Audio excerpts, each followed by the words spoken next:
a white-bound ledger from the Ozark Plateau records the same children twice, first as baptized, then years later as reburied, though no new graves exist. A cracked school bell bears a date, but no church, and a box of glass negatives shows a classroom that never appears on any county map. Tonight we open the ledger a town hoped no one would read.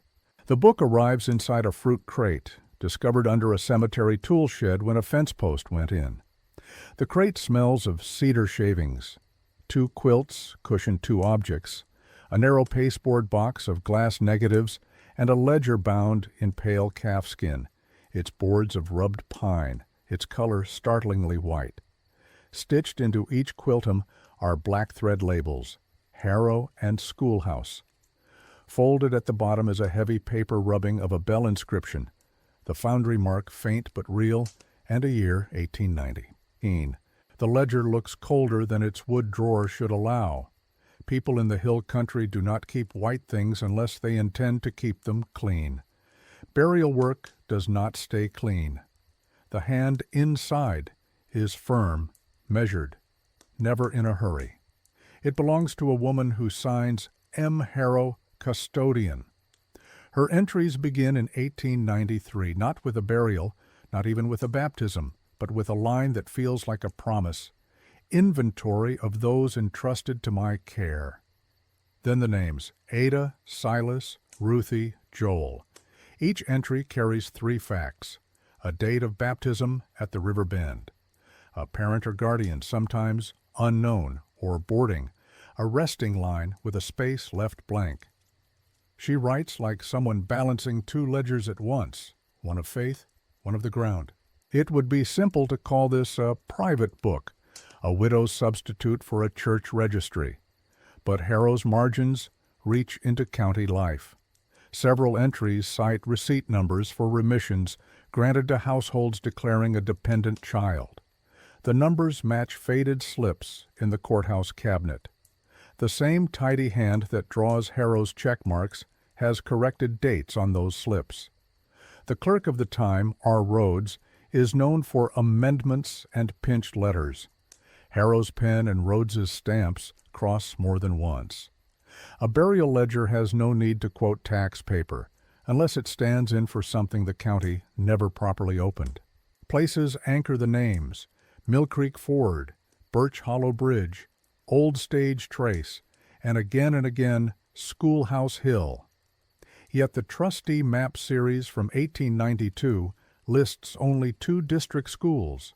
No 3rd box sits on that ridge. The glass negatives give a different answer. On one plate, a 1-room building faces the light, a timber bell frame behind it, a rope slack along a beam. Children squint into the lens. 2 boys hold a slate. May the 3rd, 1893. The photograph is signed in the corner with a thumb gouge common to Eli Pruitt, a riverboat veteran-turned-hill photographer who was known to trade plates for biscuits. Harrow mentions the bell once as if she were noting a hinge. Bell hoisted, she writes in July of 1890. Blessing said without clergy, with the names repeated. The line suggests a ritual outside normal church life. Circuit riders visited these hills, but they left diary scuffs and subscription lists. Here there is a bell with a date, a school with no district, and a ledger that behaves like a parish register without a parish. 50 pages in the first duplication appears. Ada March, 8 years, baptized at the ford, resting left blank. 3 years later, the same hand writes Ada again and begins with a phrase that does not belong to error correction. Brought back. The line after it reads, per the wish, and breaks off at a dash. Now resting is filled, but not with a lot number. North Ridge with the others. The sexton's fee book for that month is chatter about weather, oxen, and fence posts. It does not record Ada. The ledger doubles. The county does not. You test for copying mistakes before you accuse a book of telling a larger truth. Harrow's ink tone holds steady across years.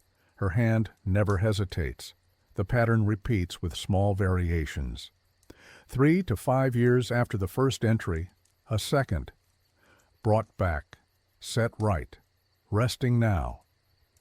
Sometimes the guardian listed changes as if a child's placement shifted across families. Sometimes unknown becomes a surname that matches a distant farm. It looks like correction until you hold the negatives to the window and find the same faces appearing 2 winters apart. The cowlick that will not lie down, the offside ribbon, the chipped tooth. The pasteboard box holds the plates like a keepsake a house intends to forget. On the second winter image, a child has pressed a drawing into the wet collodion and left it there to dry. The drawing is simple: a rectangle, a stick with a bell shape, and 5 small boxes in a line. At the top, the child has written, "We stand here." The 5 boxes could be garden beds or something else entirely. In the ledger, Harrow writes, in pale ink on a smoother gathering of leaves, "Placed in rows." She does not say what kind of rows. Those pale ink pages behave differently from the rest. In daylight, the strokes almost disappear. Under lamplight, they lift and show white against the paper. The entries in white are never long. They confirm. Seen at the hill at Michaelmas. Brought to the ridge by the bell. Placed with the others at last. The effect is not lyrical. It is ledger-like, as if a second voice answers the first voice after a span of years, closing accounts rather than amending them. If the white lines were corrections, Harrow could have struck through the earlier lines. She never does. She adds. She allows 2 truths to sit in one column until a town decides which it will own out loud. The rubbing of the bell inscription names a St. Louis foundry and the year of casting. The firm's surviving catalog lists 2 standard mottos for school bells of that size. One reads, "Make a joyful noise." The other reads, "Call to rise up." On the rubbing, a serifed R and a curve of P are plain. Rise up is school talk more than pulpit talk. The ledger uses the phrase twice. Once for a boy whose legs failed at birth, standing now, and once for a girl listed as brought back. In the poor book of the same years, Rhodes credits Harrow washing and tending, like a county paying for work it does not wish to describe. A portrait plate near the bottom of the stack shows a woman in her late 30s seated beside a folded quilt. Her collar is fastened with a bone button. Her mouth is firm, but not unkind. In her lap lies a white book. The quilt's stitched label, visible at the very edge, reads Harrow. The face is clear enough to meet without flinching. If this is M.R. Harrow, she looks like a person the county would both rely upon and refuse to name when controversy came. The Hill people keep their speech close.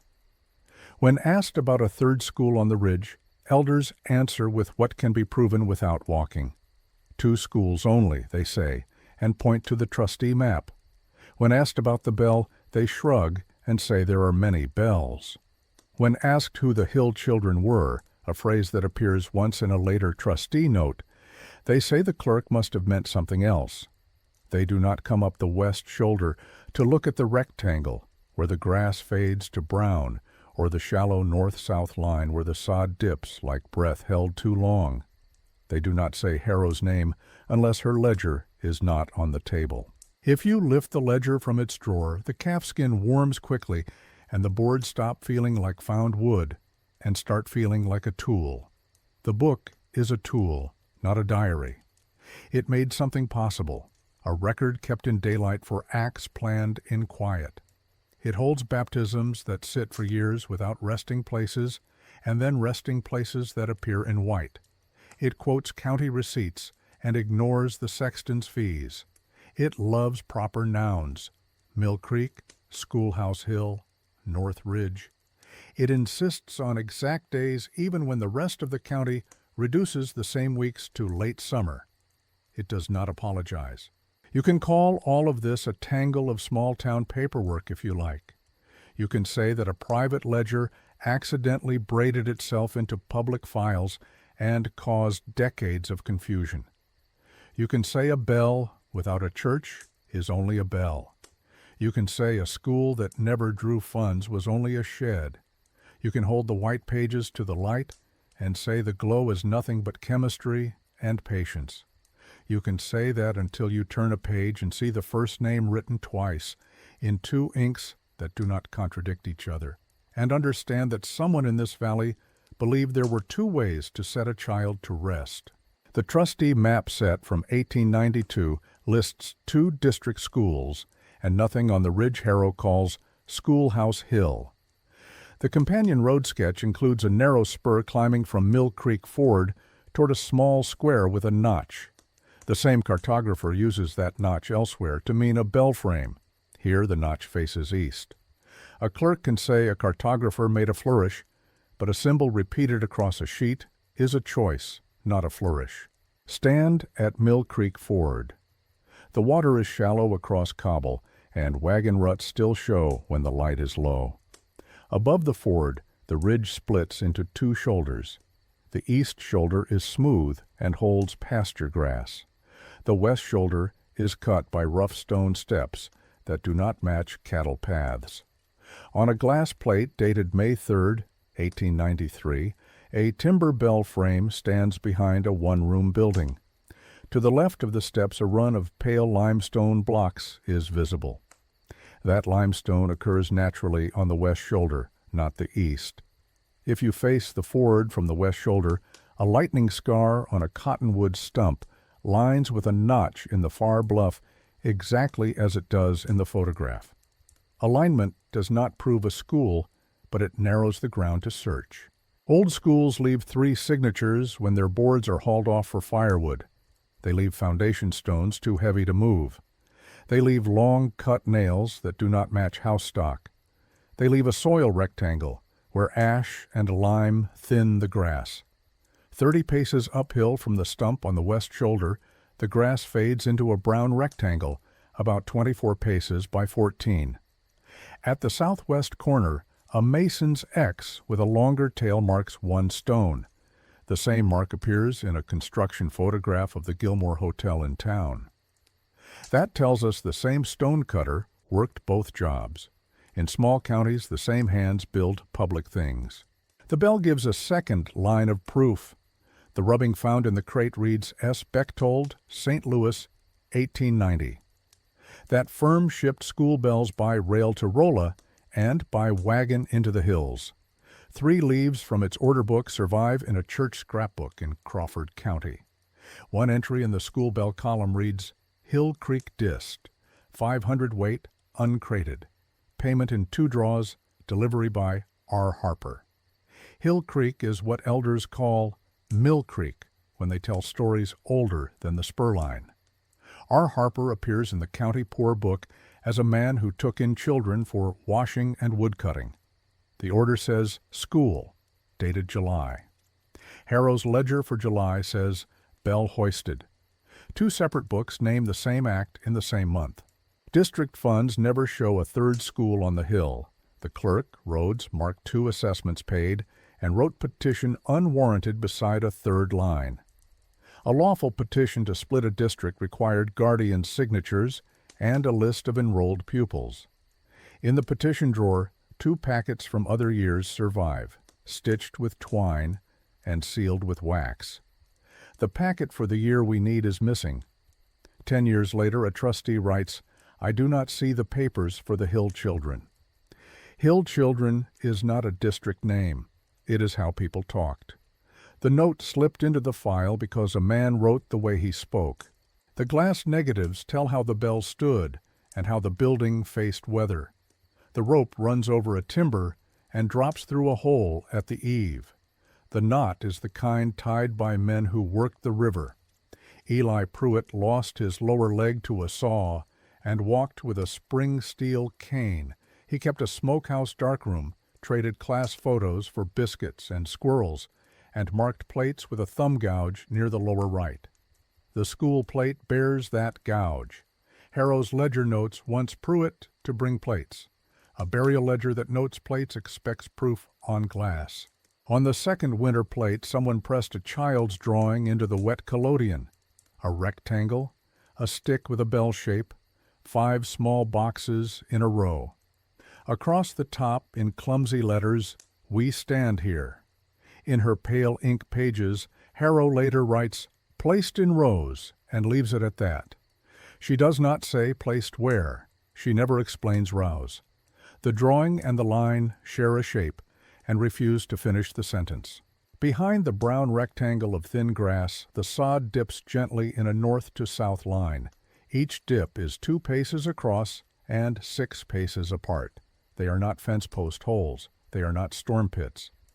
Press your hand to the earth on a dry day, and there is a firmness below that is not stone and not a root mat.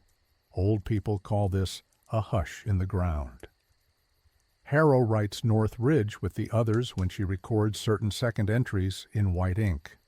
The Sexton book for those months lists weather, oxen, and a fence quarrel. It does not list a row. Ledger and ground match.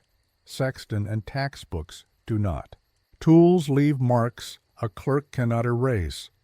In the sill stone where a front door would have stood, a round auger hole remains clean at the edges.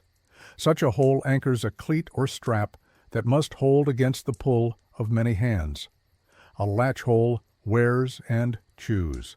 This one does not. Near the ford, an iron strap with 3 holes lies between old wagon ruts. The center hole is stretched by strain. Drop the strap over the sill's auger hole, and the middle hole sits where a cleat would have worked. The photograph shows a rope at that corner. Hole, strap, and rope agree. The railroad survey that promised a spur in 1892 includes a margin note about a bell heard on the ridge at noon and at dusk. The surveyor wrote that the ring sounded short and low, not long the way a tower bell carries. A frame-hung bell pulled by a rope sounds exactly like that. The survey did not mark a school. It recorded a sound while men cited grades. Rhodes disliked letting county books rest on any table he did not control. When asked for the poor lists after 1893, he held the volume in his hands and tapped Harrow credited $3 for washing and tending. Tending is a broad word that lets a county pay for care it will not define. He closed the book, laid a clean map copy that shows only 2 schools, and set his palm over the ridge where the spur climbs. He said, "No bell ever proved a school." He repeated it slowly, as if repetition could sand a corner off a fact. The Foundry Catalog for 500 Waite School bells offers 2 mottos: make a joyful noise and call to rise up. The rubbing preserves a serifed R and the curve of a P.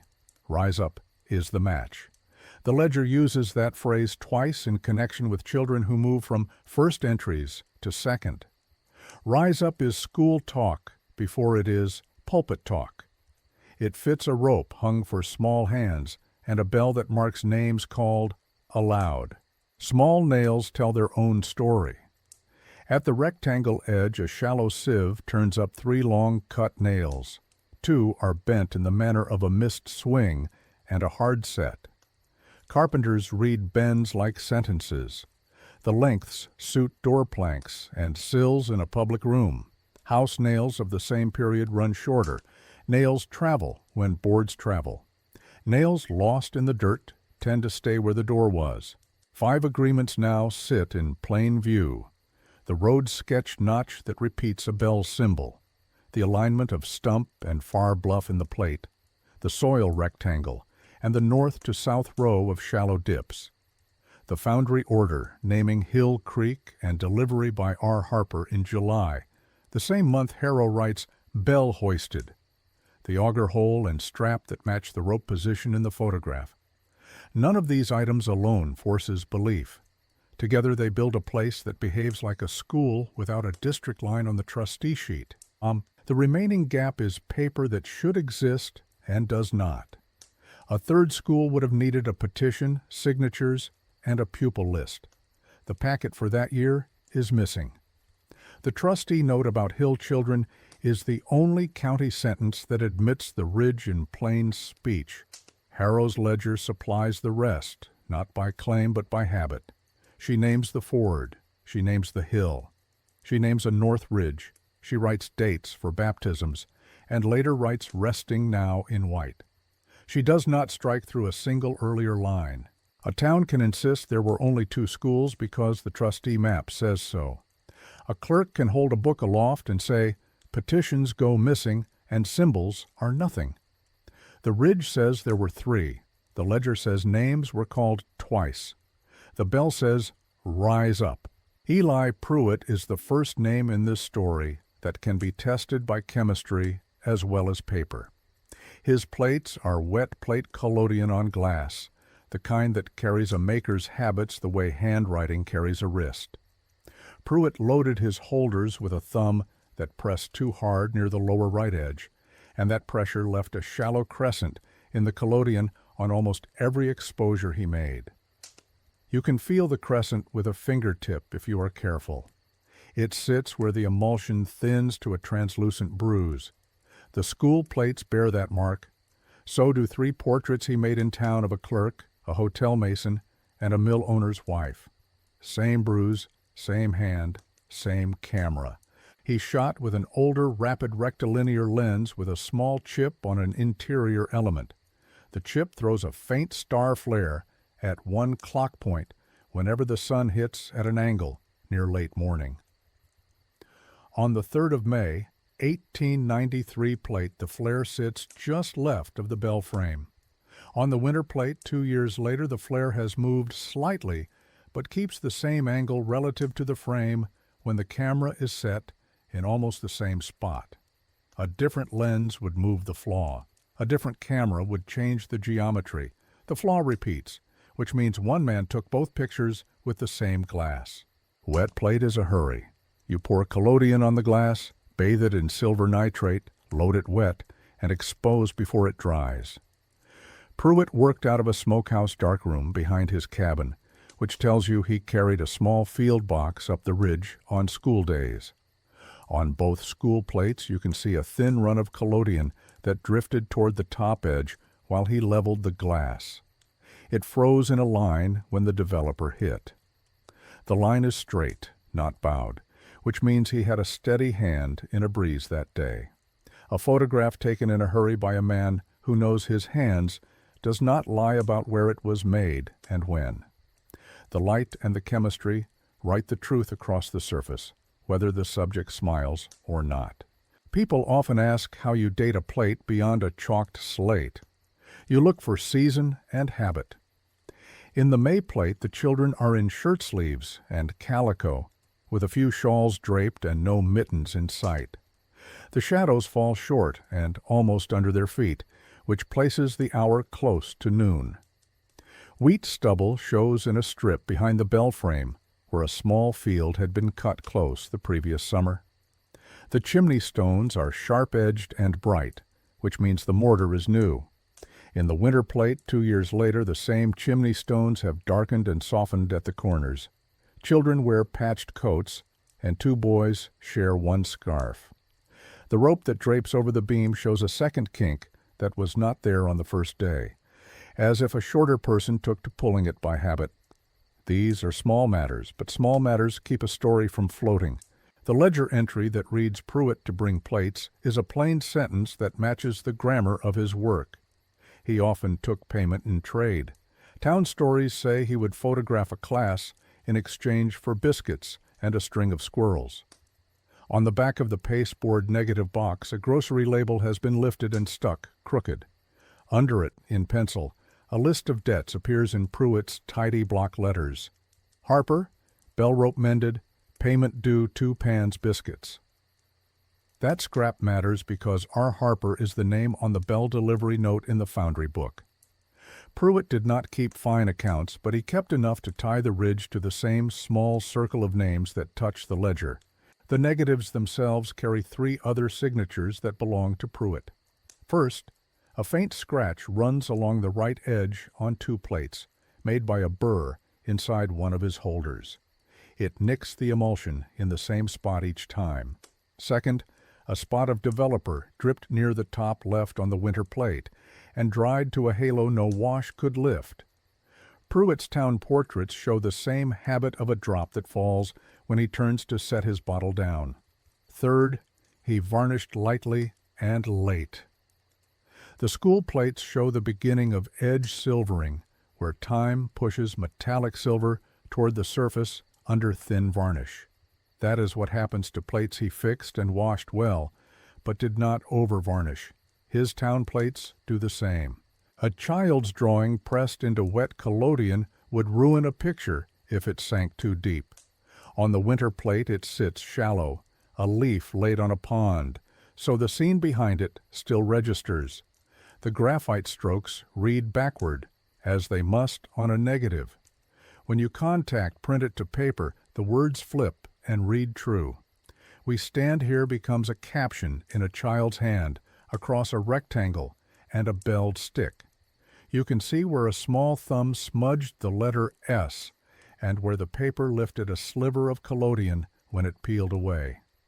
Those scars are physical, not invented, after the fact. They belong to the moment the plate was made, not to anyone's memory of it. On the May plate, the two boys with the slate are small anchors. The boy with the stubborn cowlick has a chipped front tooth that makes him press his lips together to hide the gap when he smiles. He does the same 2 winters later. A girl with a ribbon tied on the left keeps the same habit of tilting her chin upward as if daring the light. One child stands off by a half pace, trying to keep a boot that is a size too big from slipping. The boot is a cut-down man's boot with a patch of woman's lace at the ankle. The same boot appears again in the winter plate, now more scuffed and with a second patch. Clothes travel faster than names in a poor district. They make their own record across seasons. The bell frame changes in a way carpenters will see before others do. On the May plate, the brace at the east post is a single diagonal. On the winter plate, a second brace has been added, making a shallow X to keep the frame from racking in wind. The rope shows a splice lower down, a short run of tighter twist where 2 ends were married. That splice is coarse, the kind a man would make in a hurry with children waiting below. The ledger speaks in white ink, later brought to the ridge by the bell. A rope that has been pulled hard and often leaves its own sentence written into hemp. Pruitt sometimes retouched plates with a sharp point to lighten an eye that printed too dark or to lift a collar line. He did so sparingly on the school plates. On the winter image, you can see 2 tiny scraped dots in a boy's eyes near the front row. They are not stars or tricks of light. They are the hand of a man who wanted a face to read clearly when printed. That retouching places him close to the children and tells you he cared more about what an eye says than what a clerk writes. Chain of custody matters when you are accused of seeing what you want to see. The crate that held the ledger held these plates wrapped in quilts labeled Harrow and Schoolhouse. The quilts are stitched with the same black thread as the quilt in the portrait of the woman holding a white book. That portrait shows the quilt folded over a chair back with the name label visible.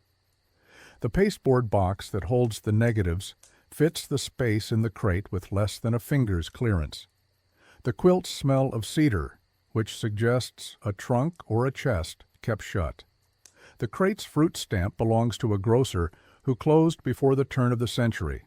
Nothing in the packing looks like a museum did the packing later. It looks like someone who loved the objects carried them forward with what she had, room to room, until the fence post dug them up. You can test the time of a plate by watching what the varnish does when warmed. Old varnish softens and blooms in a circle under a lamp and then clears when it cools. New varnish behaves sticky. These bloom and clear like plates of their time. You can also watch the way dust has settled into edge chips. Chips made 30 years ago hold a different darkness than ones made last week. The edges of these plates are worn smooth on one long side and sharp on the other, the way they would be if Pruitt slid them into his holders the same way every time, and a later hand lifted them out from one side only to look. I counted 20 children in the May plate, and 20 again in the winter plate. It is not the same 20.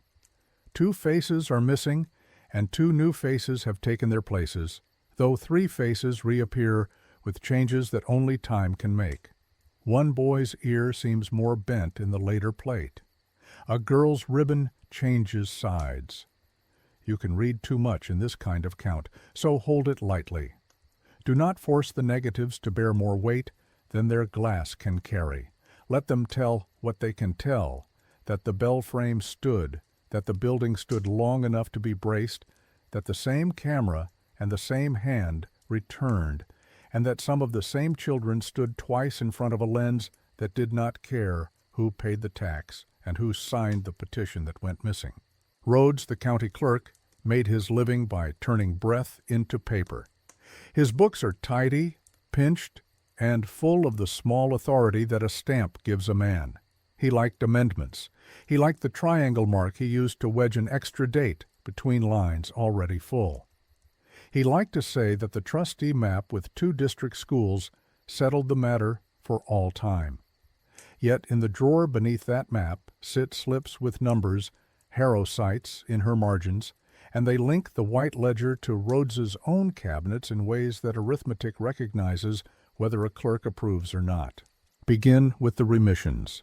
Harrow notes several receipt numbers beside first entries for children listed as boarding or unknown.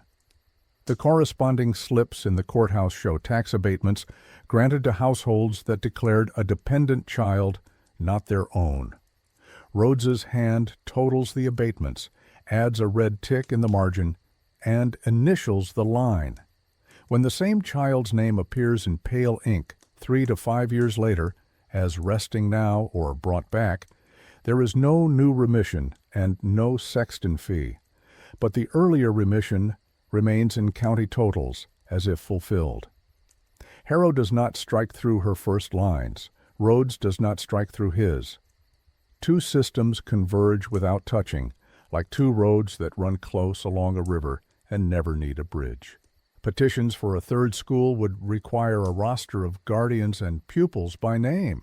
The packets for the 2 other years we still possess carry twine knots sealed with wax and a cover sheet that sums the count. The year that matters has only a shallow groove where a packet once sat. In its place is Rhodes's later note in a trustee minute book, petition unwarranted. The same minute book bears, 10 years on, a trustee's sentence written in a more open hand.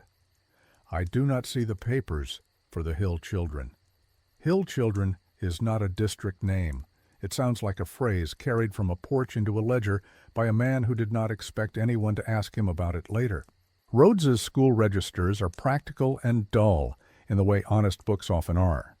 Pages chart attendance by week, coal allotment by load, and repairs by cost of nails and hinges. The registers do not mention Schoolhouse Hill. They do, however, record 2 monthly bells rung at the authorized schools, one at noon on the first Monday, one at dusk on the last Friday. The railroad survey that promised a spur in 1892 notes a bell heard on the ridge at noon and dusk, short and low, like a frame bell. The timing is wrong for the 2 authorized schools, but right for a 3rd place that took its cue from the same calendar. A clerk's schedule and a surveyor's ear line up in time, even if they refuse to meet on paper. The poor book under Rhodes's elbow is where the county paid for what families could not: rations, winter coal, shoes, wood cutting, washing, tending. Tending appears beside Harrow's name 3 times. The sums are small, the word is large. Tending is how a county pays for labor it does not wish to describe publicly. If Harrow housed children between placements, if she fed and washed them, if she rang a bell they could answer to, tending covers it without saying so. Her white ledger makes the same choice in reverse. She names names and times with care and wraps the category around them without comment. Inventory of those entrusted to my care. Handwriting can lie about feeling, but not about habit. Harrow's script has a forward lean and straight downstrokes that bite the paper. Her numbers sit on the line and open cleanly. Rhodes's script is straight and pinched, with numbers tucked like coins into tight corners. Under a hand lens, the two inks register different particle sizes. Harrow's common entries are iron gall that turned brown with time. The pale lines are not a trick of age. They sit on a smoother paper gathering and reflect lamplight. The white pigment is almost certainly zinc oxide, sold then as Chinese white, bound in gum. Painters used it to add legibility over dark strokes. Clerks did not, but a woman who sewed labels into quilts and kept a ledger that demanded second answers might have. The white lines read only under certain angles, which is exactly how a record desires to stand in a house where privacy and proof must live together. The sequence of second entries follows an internal clock. Many fall in late autumn. Harrow writes Michaelmas twice in the pale ink, once in full, and once as St. Michael's Day. She writes it the way people who count their year by harvest and winter fire write it, not as a church festival, but as the day when accounts turn and debts are stated aloud. 3 to 5 years is the usual gap between first and second entries. The children who move from unknown to a family name in the second line often move also from baptism at the ford to resting now on the north ridge with the others. The pattern is not perfect because people are not perfect, but in a column the eye can follow it without being told what to see. Errors matter in books like this because they show where a hand is human rather than program. Harrow's errors are corrections made in place. She draws a single slash through a day and rewrites it in the margin, then repeats the new day when she writes the second entry years later. Rhodes's errors are amendments inserted with his favorite triangle mark, which he uses to lift a line and admit a later date. On a list of coal allotments, he uses the triangle 7 times in 1 month, then writes at bottom the weather. This month was poor.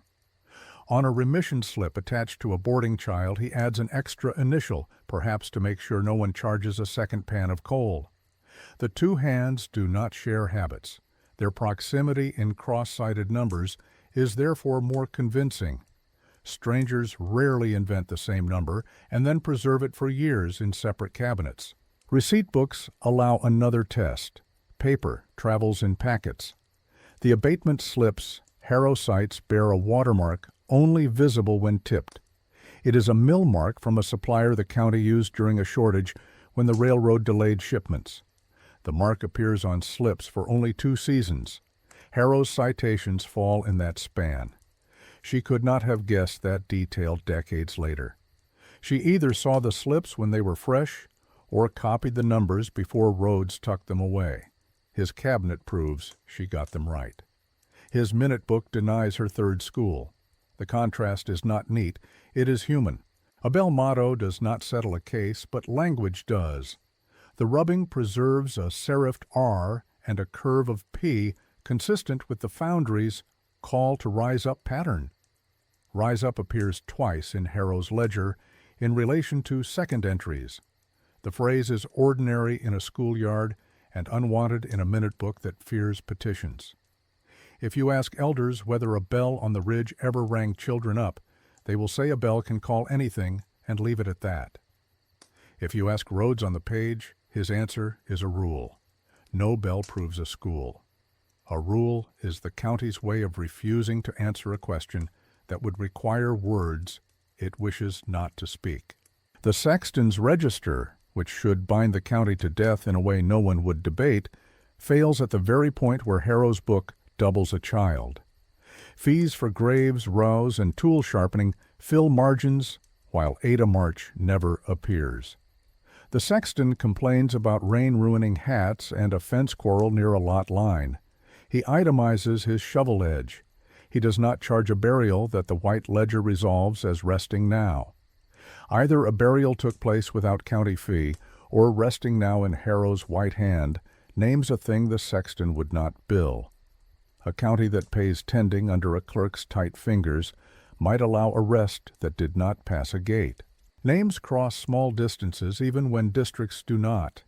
Guardians listed in first entries, unknown, boarding, or a surname far downriver, become family names on second entries that match farms on the far side of the ridge.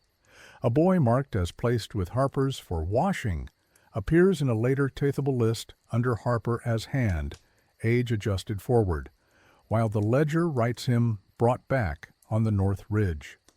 A girl marked as schooling with Mill Creek kin appears in Rhodes's marriage ledger years later with a note about residence on the hill, and the white page beside her earlier name says, "Resting now." These are not the crimes people will admit at a window. They are the ways small places reconcile belief, poverty, and the need for paper to say one thing while a bell says another.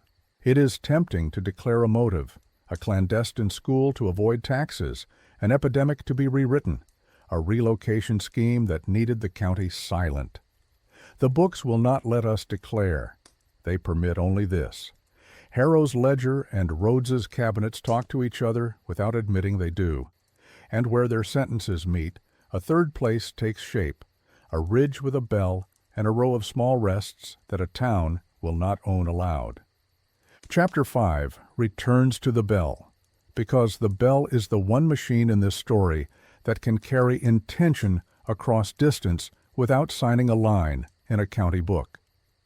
The rubbing in the crate preserves the foundry name from St. Louis and the year 1890, but the motto matters more than the stamp. The partial letters match the pattern called Call to Rise Up, which the foundry offered for school bells in the 500 weight size. That phrase threads through Harrow's white ink entries like a refrain that someone expects a reader to hear even when the page is closed.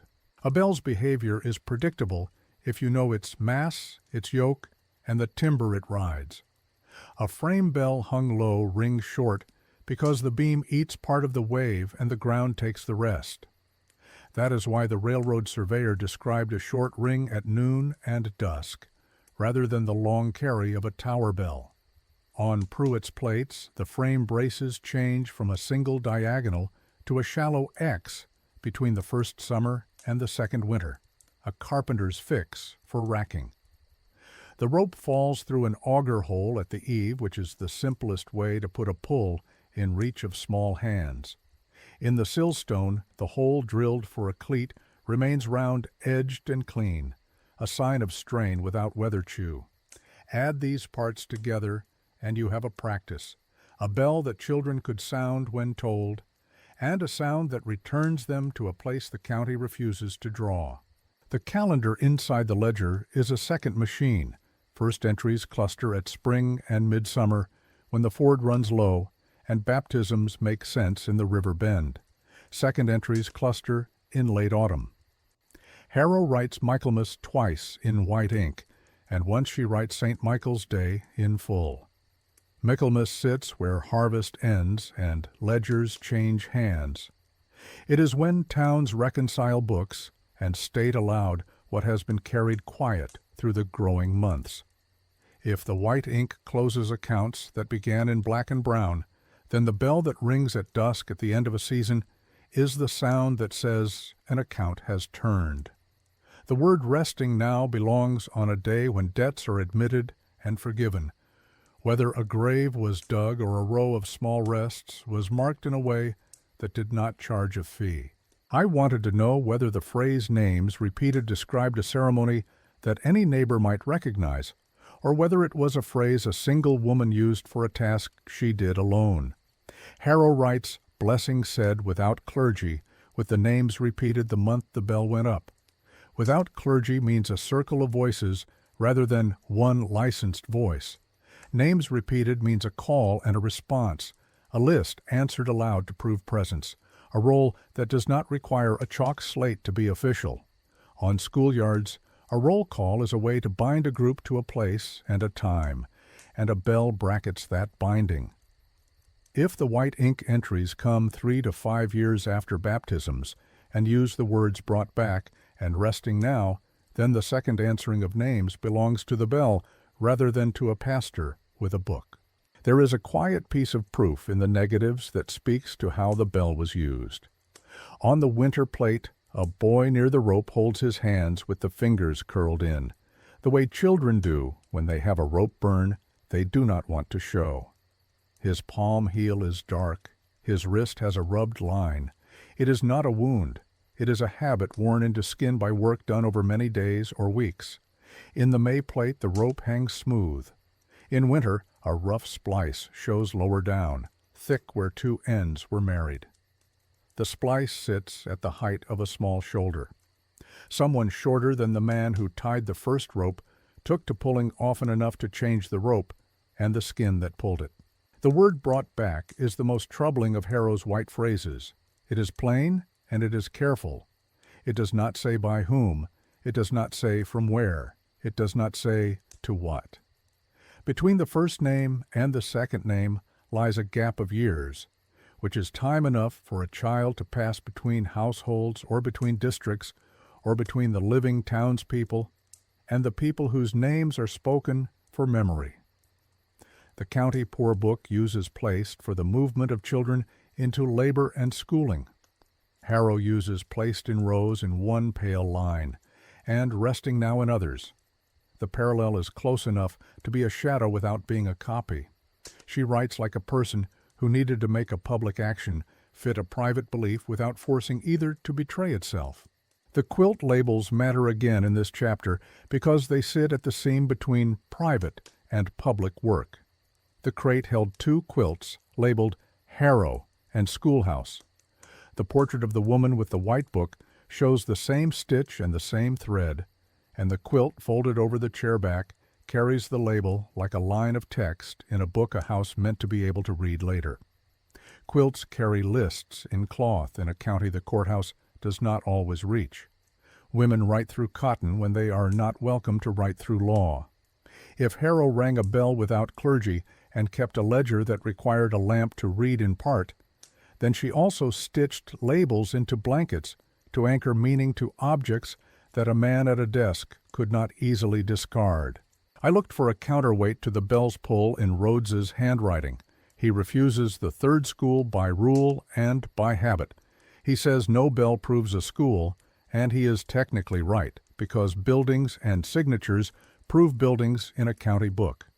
Yet he also records coal allotments that match the rise and fall of bell rings on the authorized grounds, and he enters the timing in a way that lets a railroad man note the same hours on a ridge he decides not to draw. A rule is not science.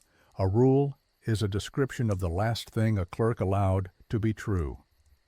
When a bell begins a new practice, a rule lags behind until a petition and a list of names catch up. The missing packet is the exact shape of that lag. The phrase "rise up," which the foundry cut into metal, is ordinary on a weekday morning when a mother wants a child out of a cot and onto a path.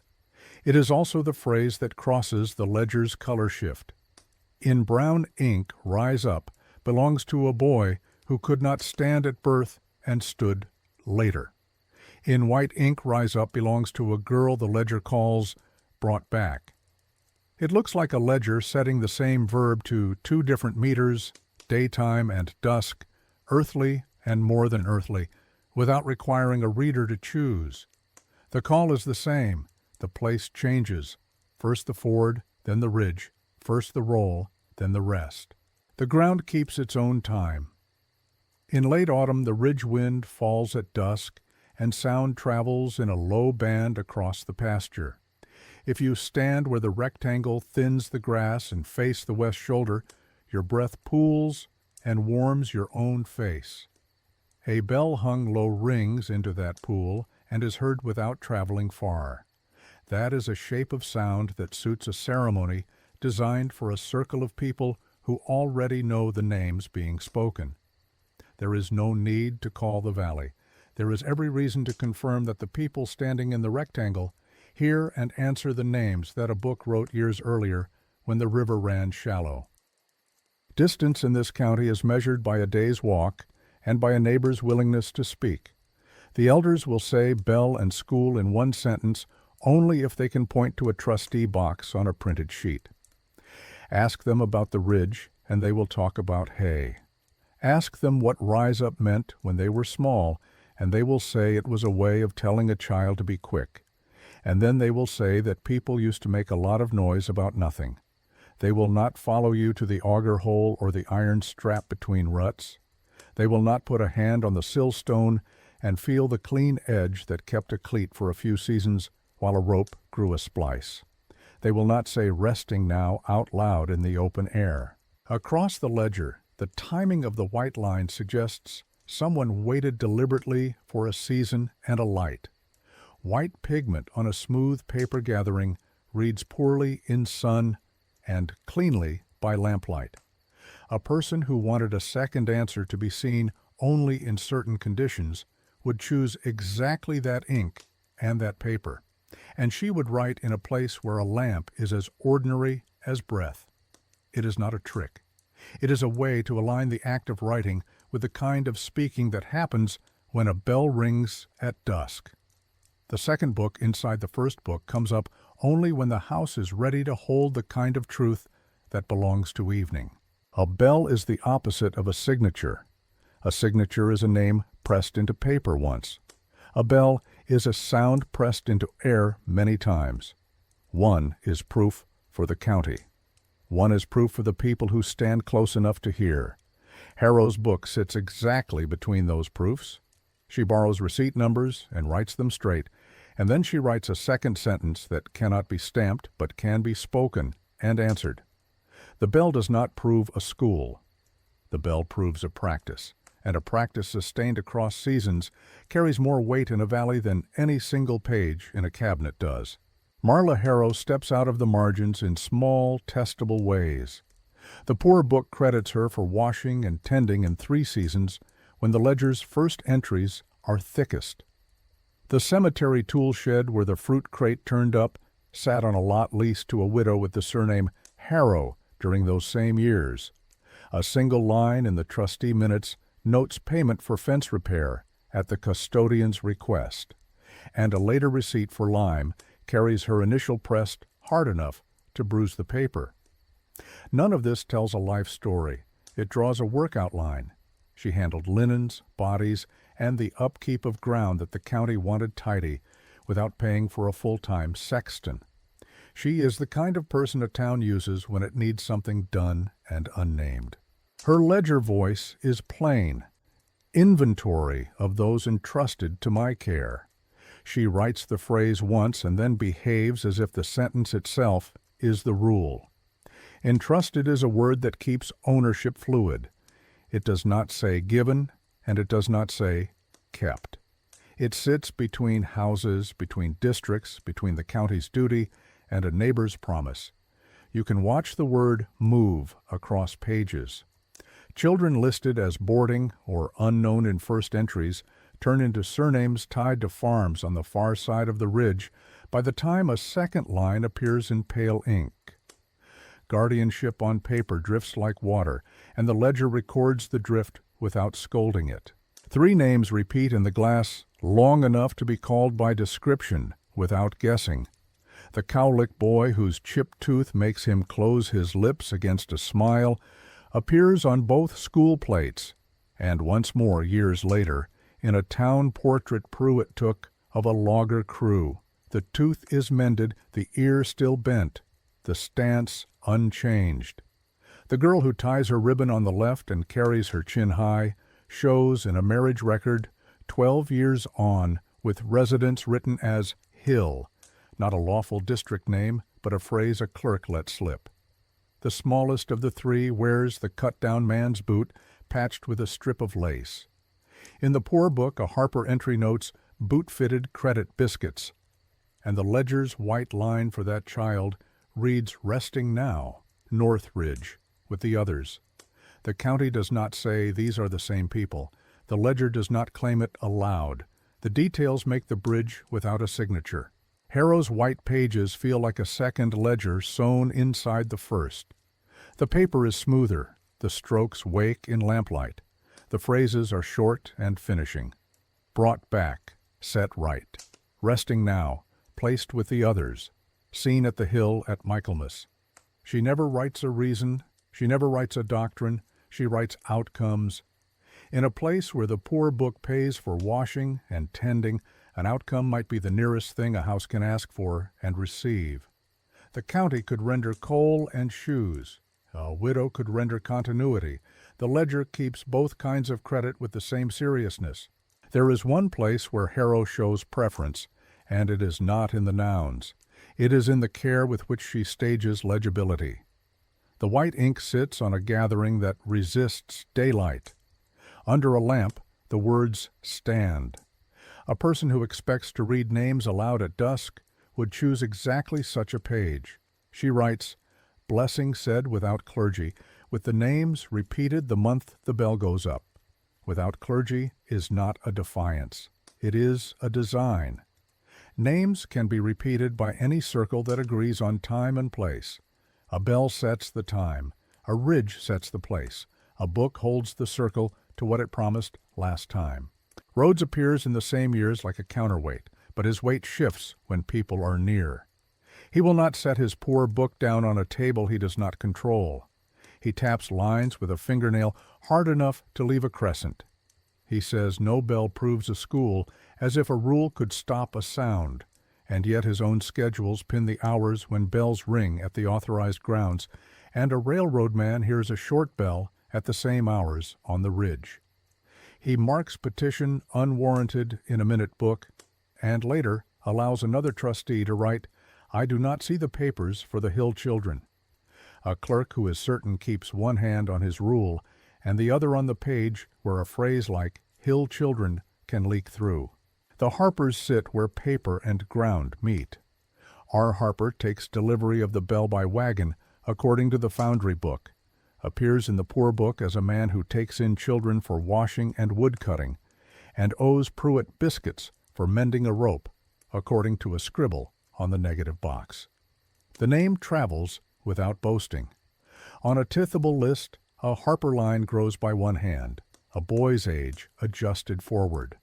On Harrow's white page for that boy, the phrase brought back stands without a time of day, as if the bell does not need to be named when everyone knows what hour is meant. A household that changes its roster in the county's neat script is part of how the ridge solves shortages. A ledger that changes a child's status in white is part of how the ridge remembers what the county did not wish to detail. You can chase motive and come back with only shapes. A clandestine school to avoid taxes would leave a longer trail of slates and coal. An epidemic would leave doctor notes, pastor diaries, or gaps in adult registers. A removal scheme would leave freight bills. We do not have those. We have a bell that rings at noon and dusk when authorized bells ring, a one-room that stood long enough to need new bracing, a foundry order addressed to the creek by its older name, a clerk who says the rule while his books agree with the hours, and a ledger that treats baptisms like starts and white entries like finishes. Whatever the Hill did, it did it with ordinary tools, on ordinary days, in the crack between public paper and household need. Marla's name appears nowhere with a title beyond custodian. The word is exact. A custodian is a keeper, not an owner. She keeps the ledger's tone flatter than any mourner would. She favors dates, proper nouns, and receipts where she can steal them. She does not sermonize. When she must decide whether a fact is ripe, she waits for Michaelmas or late autumn. The white ink carries that waiting onto the page. It is the script of someone who believes timing has moral weight. If you have watched a valley settle accounts after harvest, hay tallied, debts forgiven, children placed for winter, it feels like that. The ledger is seasonal work set on paper. Pruitt's plates carry one more detail that belongs to Harrow's side of the scale. On the winter plate, in the shadow of the door, a small table stands with a lamp and a folded quilt. The quilt corner bears a black-stitched label. The lamp is a whale oil style but burns modern distillate, the kind country stores sold tinned by the gallon. A clerk could ignore a quilt label and a lamp. A woman counting names by lamplight would not. When the crate surfaced under the tool shed, the quilt smelled of cedar and the labels read, "Harrow, and schoolhouse. The portrait of the woman with the white book shows the same stitch and thread. None of that meets a county rule. All of it meets a house rule. The words that frighten people most in the ledger are not the white ones. They are the plain ones that repeat across years. North Ridge with the others. The ridge holds a line of shallow dips behind the rectangle where the grass thins. Step them and they fall into a spacing that a hand can feel as a pattern. The sexton's book does not charge for digging there. There are no lot numbers. If stones ever stood, they were field stones, and they walked away into walls or disappeared under plow. A town can say no record means no row. A ledger can say a row exists because a bell called names there in a light that shows white ink. The ground says nothing and holds its hush. The strongest charge against Harrow would be that she made a private ritual weigh as much as public law, that she kept a second book that pretended to complete what the first began, that she let a bell stand in for a seal. The facts do not give that charge the drama it thinks it wants. Her first entries tie to receipts roads initialed. Her second entries refuse to close a county account and close a valley account instead. She wrote what she knew the county could not say and what a house needed to hear. If a clerk's triangle mark is the county's way of pushing a date into a narrow space, her white ink is the ridge's way of pushing a conclusion into a season that makes sense. We do not need Harrow to confess on paper to grant her the center she already occupies by labor. She kept names, washed bodies, rang a bell when no licensed voice was present, and wrote second lines when time and people allowed. She did not erase anything. She doubled it. If there is an ethic on the Hill, it is that doubling is how a small place survives. The county's list and the house's list, the school's roll and the ridge's roll, the baptism at the ford, and the rest on the North Ridge. The ledger is not more mystical than that. It is more ordinary and therefore harder to dismiss. The ledger never explains what brought back required in the doing, but 3 thin strata of paper around the Hill sketch a method that people were willing to write down only when they were not naming it. The first strata is correspondence that travels under small stamps. A dressmaker who walked her trade from farm to farm kept order slips on ruled paper torn from a school pad. One slip survives because a family used it later to line a drawer. Across the top she wrote, "Fitting at Hill, after Michaelmas." Below, in a tidy hand used to pins and measures, she lists 7 children by first name only and notes, "Black ribbon for 3, white for 4." Black for mourning is an ordinary code. White ribbon on children in late autumn at Hill matches nothing in the trustee calendar and everything in Harrow's white pages. The slip carries a penciled total and the mark, "Paid by biscuits," and 2 hands to carry. The scrawl is not Harrow's. It looks like a woman settling a bill with food and help rather than coin on a day that needed extra arms. The second strata is a letter written by a circuit rider who missed the Hill by a week and wanted it known that he had not refused any invitation. He writes that he was told a bell rang for names at dusk, and that he reached the ridge to find only a good stone rectangle and a field beyond marked by gentle sinks. The word sinks is a surveyor's word, not a pastor's, but a man who rides alone copies the language of the last man he met, if it helps him be believed. He adds that he would have preached if asked, and would have read the register if one were at hand, but that the Hill keeps its own order, and my lack was not needed. His letter survives because he tucked it into a packet sent to his superintendent instead of the family he intended. The superintendent filed all such notes without reading them closely. The date falls 2 days after a white entry in Harrow's ledger that adds "set right" to a child's line and names the North Ridge. The third strata is a single sheet from a timber cruiser hired to count merchantable board feet on the west shoulder. His estimate is exact in the way men who speak money like to be. Species by species, crown spread by step count, and remarks in a margin about water, slope, and the odd behavior of sound at dusk. A short bell heard near the ridge, rung by a hand not tall, twice only, he writes, and adds, no church, no trustee box, local use likely, no interference. He was paid to count trees, not to dispute bells. He notes the bell with the same tone he uses for slope and soil, a sight condition one must work around rather than argue with. His daybook page sits in a logging company's folder next to a freight bill for a wagon of nails and a ledger that tallies the cost of bracing a frame. Pieces like these pull toward a practice that left fewer words than it left timings. Harrow's white lines cluster around late autumn, and the dressmaker wrote, "After Michaelmas." The circuit rider arrived too late. The timber cruiser heard 2 short rings at dusk. The railroad survey that never drew a third school noted the same hours. Rhodes's register marked noon and last Friday bells for the 2 authorized grounds, and his coal allotments rose and fell with those hours. A practice that sounds at dusk at the end of a season sits exactly in the seam between a county's daylight schedule and a house's evening work. If there was a speaker at the Hill, the papers do not name one. Without clergy, Harrow wrote, with the names repeated. The phrase does not ask for a single voice. It requires a circle, a list, a bell, and a light. The white ink pages react to lamplight and resist sun. The portrait plate of the woman holding a white book shows a lamp and a folded quilt on a small table in a doorway's shade.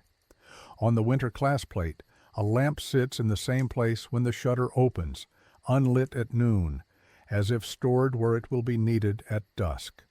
Lamps occupy rooms even when they do not burn. They make a promise of legibility that a house honors at a set hour. Placed in rows remains the most literal sentence Harrow wrote that admits the ground without saying grave. It could mean desks in a schoolroom. It could mean garden beds. It lands where the child's drawing pressed into the collodion shows a rectangle with a belled stick and 5 small boxes behind.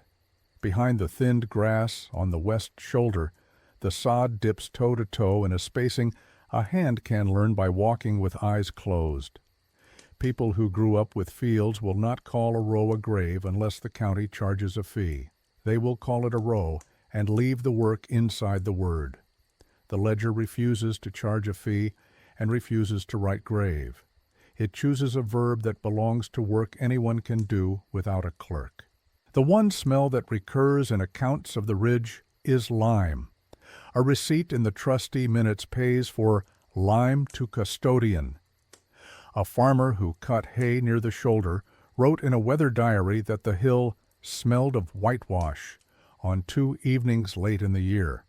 Whitewash is exactly what a woman with a cup of lamp oil and a bucket of water can handle without assistance.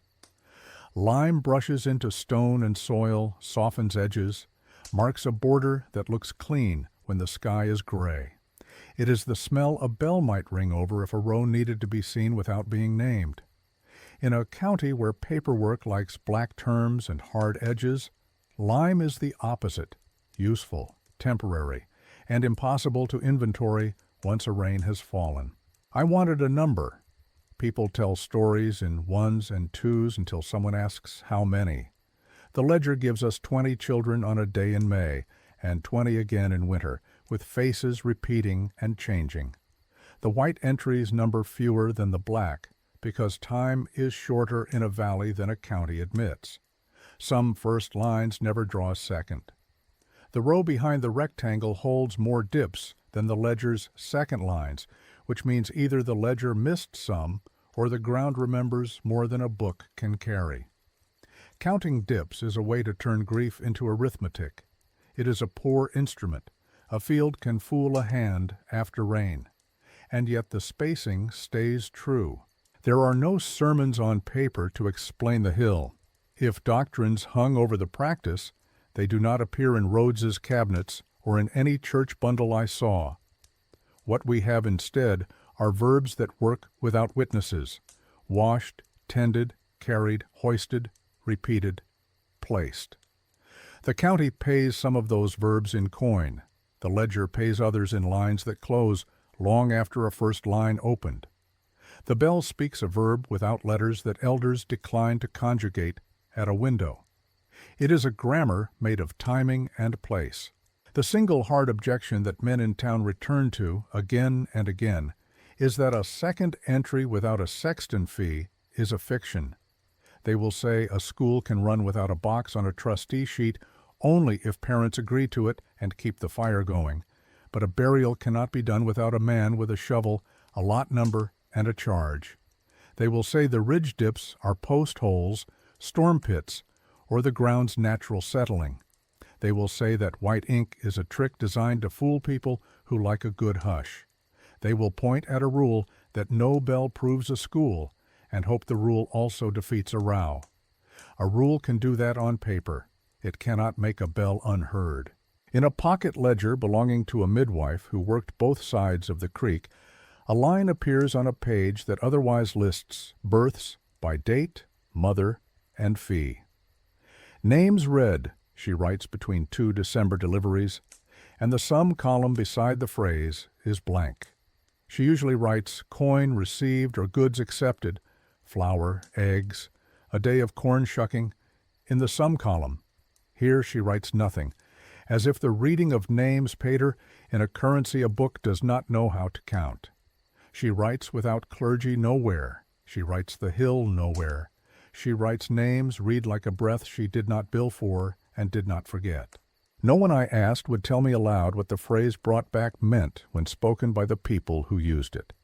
It is a phrase that allows many kinds of return without forcing a choice. A body brought home from a distance without a fee. A name brought into a circle that will keep it even if a body cannot be found. A child whose paper guardianship changed hands until a bell and a lamp gave the house a way to close the question. The ledger's white lines refuse to narrow the meaning any further. They give a finish that county books do not. In a season, those books recognize only as coal accounted and roads gone to mud. The farther I went into letters and slips, the more the Hills' practice looked like a contract among households rather than an institution. Contracts do not need buildings when tools and time will do. A bell and a lamp make a court.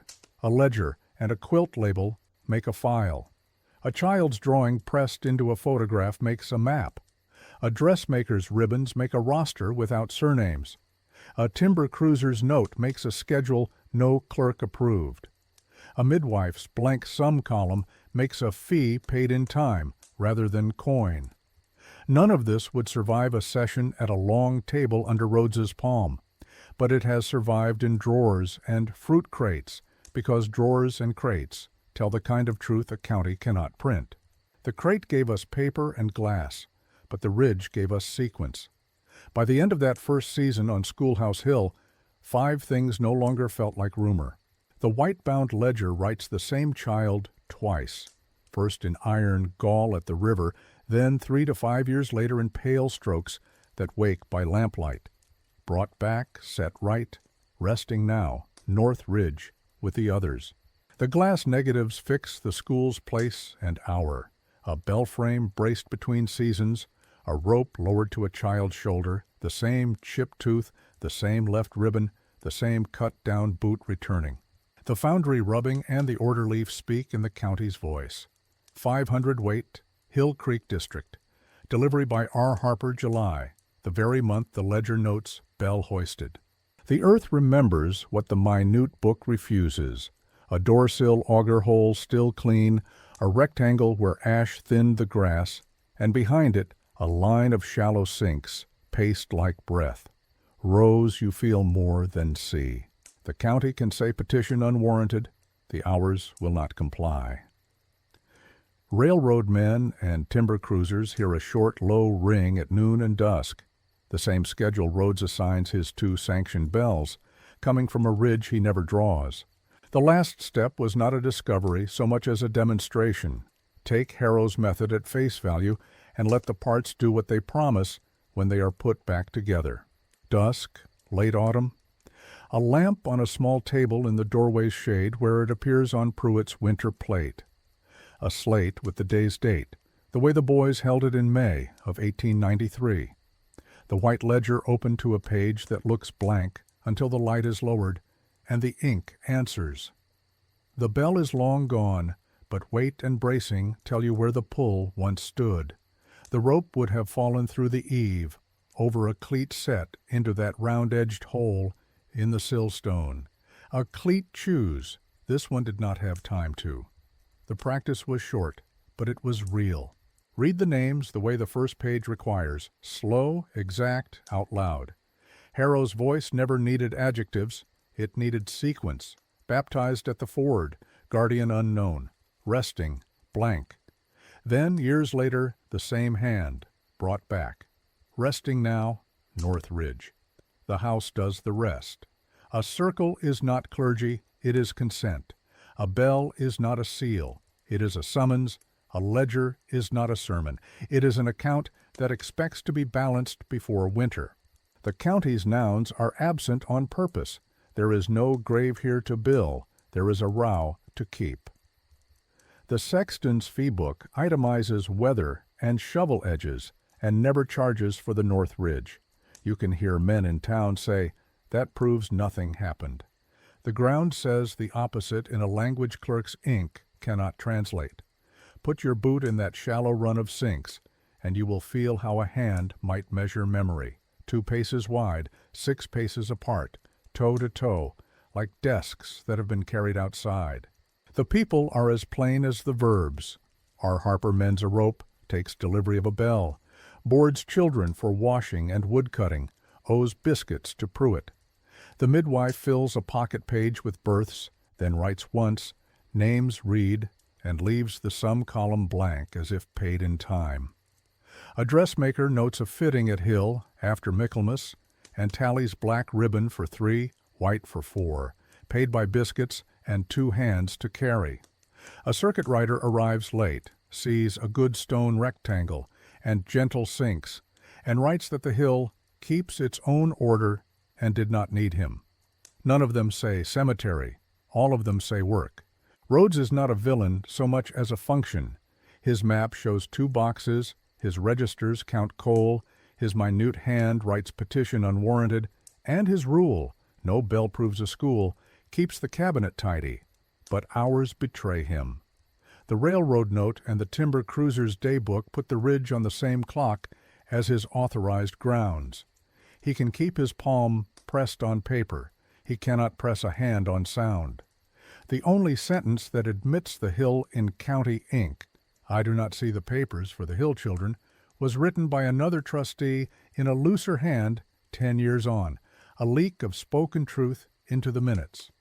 Why do all this? Why double a child's line? Why write a second answer years later? Why ring at dusk? Because the first answer did not hold. Poor districts move children like labor, and mercy move water. Guardianship drifts. Names get lost in someone else's book. Harrow's white ink does not correct the county. It completes the house. Rise up, the motto cut into the bell metal, belongs to both halves of a life here. First, to get a child to the river and the room. Later, to get a name to the ridge and the row. Same verb, different place, same bell call, different finish. Do not grant the ridge mysteries it did not ask for. What happened here is practical and ordinary, and therefore harder to erase. A bell at county hours drew bodies to a one room. A rope at a child's shoulder taught small hands to mark time. A ledger kept a first and second line for the same life until the people who bore that life could say, together, that it had been set right. Lime marked a border that rain would carry into the soil. Quilt labels and receipt numbers anchored memory to cloth and coin. A photo held faces steady long enough for the valley to recognize who was still missing when the lamp was lit. What remains unresolved is not the place or the practice, but the word brought back. It works in 3 directions at once and refuses to be narrowed by a stranger's pen. A body brought home from far away without a county charge. A name brought into a circle that will keep it until every voice has had a turn. A child returned from paper guardianship into a house that means to finish what the first line began. Harrow writes the verb and never the explanation. The ledger is a book of outcomes, not causes. By the last white page, the shape is set. A third place in the district did the work of a school without a trustee box and did the work of a cemetery without a fee.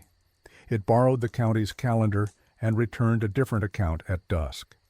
It relied on a widow who wrote like a clerk and stitched like a mother, on a photographer who traded plates for biscuits, on families that could pay in ribbon and hours when coin ran out.